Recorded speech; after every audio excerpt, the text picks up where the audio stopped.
That may be the greatest catch I've ever seen in my life. Alright guys, y'all know I say this almost at the beginning of every single video, but I actually found something a little bit different with this channel compared to our other Dynasty Fantasy Football channels or Redraft Fantasy Football channels. While those channels may be slightly larger, I'm looking at this Fantasy Basketball channel and just finding that y'all are way more supportive. I don't understand why that the Fantasy Basketball audience decides to go down there and kill that like button every single video. And y'all go down there and leave so many comments. I think the comment section with how often y'all are using it on this channel is really what is thriving this channel to be the fastest growing fantasy basketball channel on YouTube. Because I mean, we'll have a video that has like 1,000 views and it has almost 100 comments. Like, that is absolutely ridiculous. You pretty much never see that across any YouTube channel on the entire platform. So before we get into the video, I just want to give y'all a massive thank you for all the support that y'all have shown. Maybe the flock is known for the fantasy basketball side over the fantasy football side by the end of 2021. And that could be because of your fantastic support. But anyway, let's get into this video. And in this video, I'm going to be talking about the top 10 forwards currently in fantasy basketball. This is going to be very similar to what we did with the center position. These are not my rankings going forward. These are the current standings in total points in point leagues. I will be talking about efficiency statistics as well, just for everybody in those categories too, so we can cover everything in this video. But I really like the idea of making one of these videos every other week or so, being able to track what players are rising, what players are falling, where we think we can go out there and sell some guys a little bit high, or maybe buy someone low based on their efficiency that should turn around going forward. But yeah, let's get into this video. That's enough wasting time.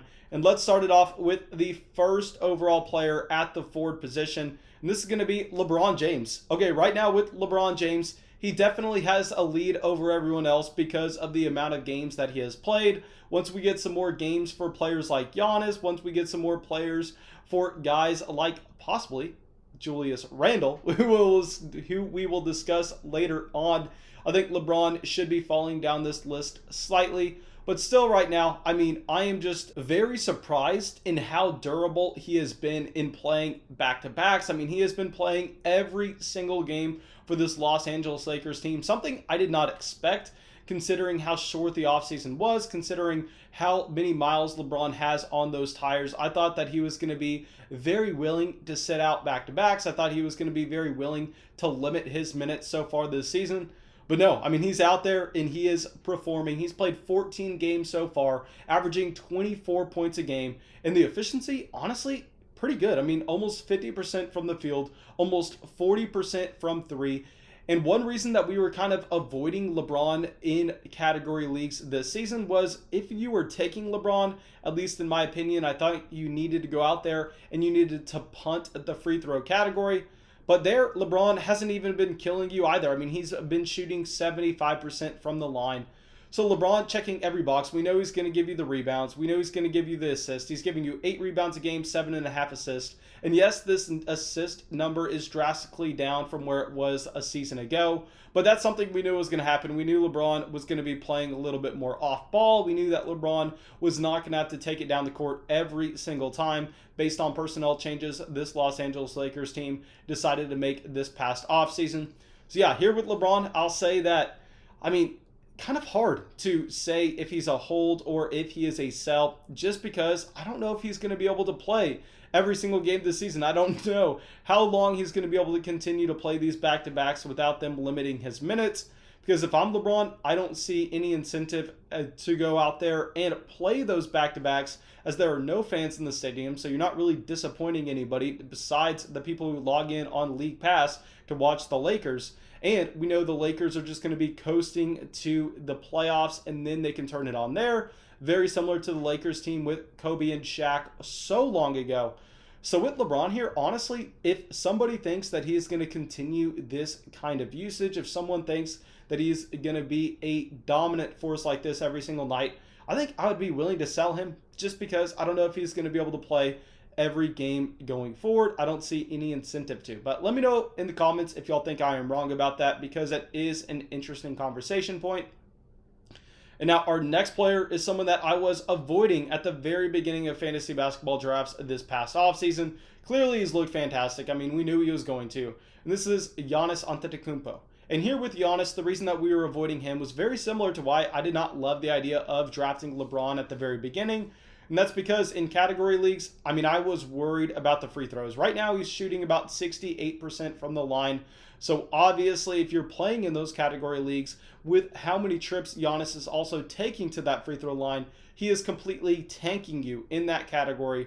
But in point leagues, he is a straight up superstar, and he's also extremely useful in category leagues as well. I mean, 12 games so far, so he is averaging more fantasy points per game than LeBron in per game played.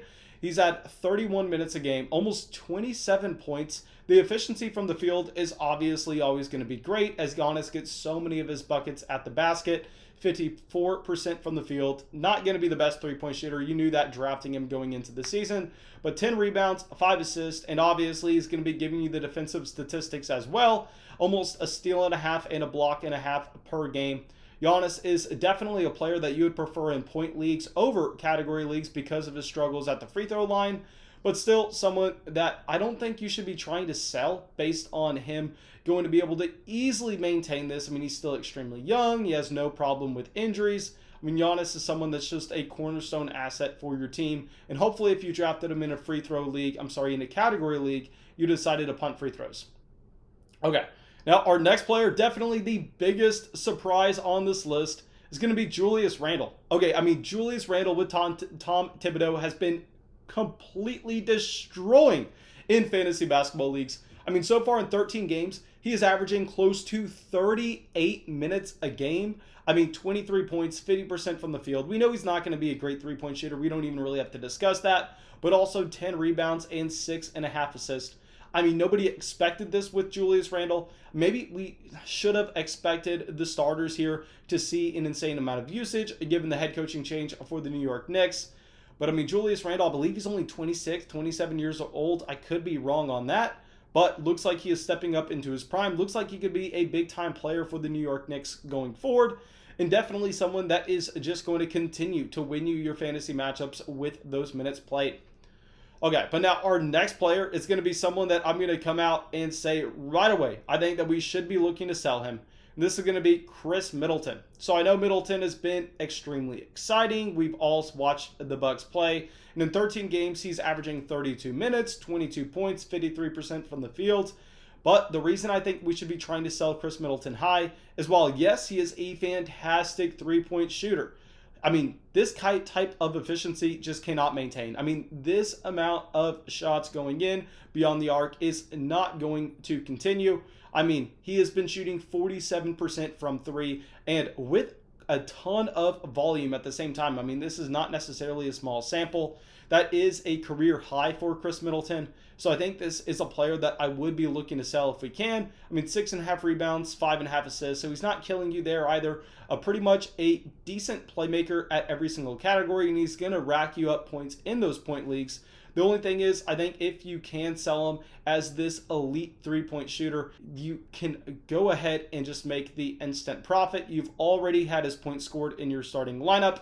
And now, before we see this number regress slightly, I mean, he could go out there and he could shoot 39, 40, 41% from three for the rest of the season. And if that happens, yeah, he's going to be a fantastic playmaker for whoever you trade him to. But that is still going to be at a slightly less value than what you could possibly get for him in trade right now. Okay.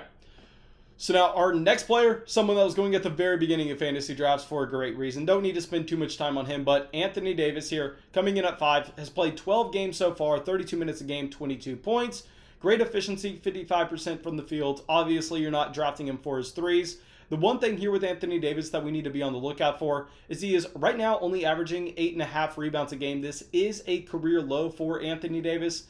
And I don't necessarily know if it's just because he doesn't need to put in the effort. I don't know it's because of the short offseason.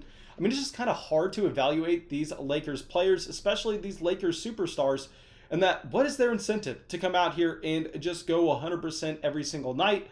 They're going to be in the playoffs. They are by far and away, even after the James Harden trade, the favorite for the NBA Finals. So I think Anthony Davis maybe is just coasting right now and relaxing. That's why we were seeing the small drop off in rebounds, because of the talent around him. But also, I mean, elite defensive statistics with almost a steal and a half and almost 2 blocks a game. So Anthony Davis still definitely an elite player. I just wanted to address the career low in rebounds right now. And I think it's because of the personnel and just the overall talent that is on this Lakers roster. Okay. So now coming in here at number 6, we're going to talk about my biggest sell in fantasy basketball. And this is going to be Paul George. Okay, so right now Paul George is averaging 51% from 3. Guys, that is absolutely ridiculous. I mean, he's shooting 50% from the field, and he has a higher three-point average than his regular field goal average. I mean, this is something that is not going to maintain. I know Paul George can get on these extremely hot stretches. This is why he was seen as a superstar a few years ago, and this is why a lot of people are disappointed this past season, because Paul George is kind of hot and cold. And here he is coming off one of the hottest shooting stretches in his entire career. So if you can cash out right now for a profit, I think that would make so much sense. I mean, if you could trade Paul George right now and then go out there, possibly add a second piece to get to a player like a Giannis in a points league, that's something that I would love to do. Or get to an Anthony Davis. I mean, yes, you're going to have to add to Paul George, and nobody's saying you won't. But I think you can have that conversation around a trade because of his shooting. And if we see that shooting regress, those two players are going to be in completely different stratospheres. All right, so now let's go over on the same team and let's talk about the 7th forward so far in fantasy basketball. It's going to be Kawhi Leonard. I mean, so far through 11 games, we know that Kawhi is going to be elite. I mean, 34 minutes a game, 25 points, 48% from the field. Good threes, shooting 43% from beyond the arc. 5 rebounds, 6 assists, 2 steals, almost a block a game. I mean, here with Kawhi Leonard, not much to say. It's just how many games is he going to play? How many minutes is he going to log? Because when he is on the court, we know he's going to be one of the most productive players in fantasy. We know that he is, if not the best player in the NBA, he is right up there. So with Kawhi, really going to be dependent on how your team is structured, on whether or not you think he is a buy or a sell. Just someone that we know. I mean, he's going to be elite when he's there. He's going to be disappearing some games because of his health. Okay, so now our next player is going to be one of my favorite players in the NBA, even though I know he's hated by most, and this is going to be Kevin Durant. Okay, so with Kevin Durant, he is coming in here at 8, but he's only played 10 games, so I mean, definitely he would be a lot higher if those games were up. I mean, compared to a LeBron James, who's played 14, I mean, obviously this is a massive drop-off. If you look at points per game, this list would be entirely different. But anyway, with Kevin Durant, I mean, 30 points a game right now off of 35 minutes, and the efficiency is ridiculous. I mean, 55% from the field, 48% from 3, which is a career high. And honestly, in the case of Kevin Durant, I think it kind of makes sense for him to be shooting a career high right now, and that he's been putting up shots for I don't know how long. He's been working on that 3 ball, and now he has James Harden, possibly the best facilitator in the entire NBA, dishing and passes in the corner.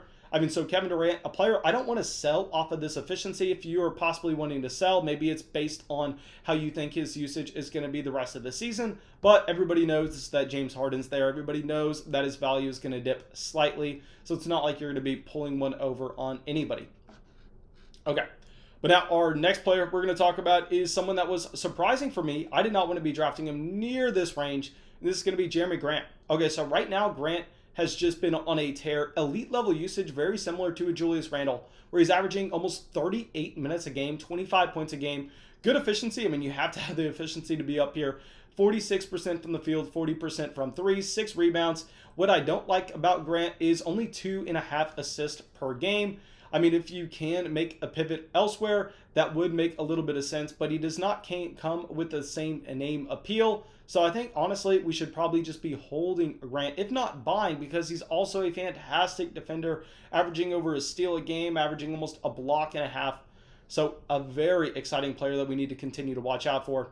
But our last player that we're going to talk about is possibly on one of the most exciting NBA teams now, and this is going to be Gordon Hayward. And yes, you heard me correctly. I mean, the Charlotte Hornets have been unreal to watch lately. I mean, in 13 games, Hayward's averaging 35 minutes, 22 points, 49% from the field, 40% from three. We know he's not going to be operating with the ball in his hands a ton with LaMelo playing how he is. So he's only averaging 3.5 assists and 5 rebounds a game. I mean, here with Gordon Hayward, I think the efficiency is going to be sky high. I think he is definitely a much better category player than point league player. So really, it's going to depend on the league format that you're playing in, on whether or not you want to buy or sell. Now, thank you guys. I really hope y'all enjoyed this video. I really hope y'all got something from it. As always, if y'all did, go down there, drop that like, leave that comment, subscribe to the channel. It really, really helps us out. And yeah, that's it. I'll see y'all with the video tomorrow.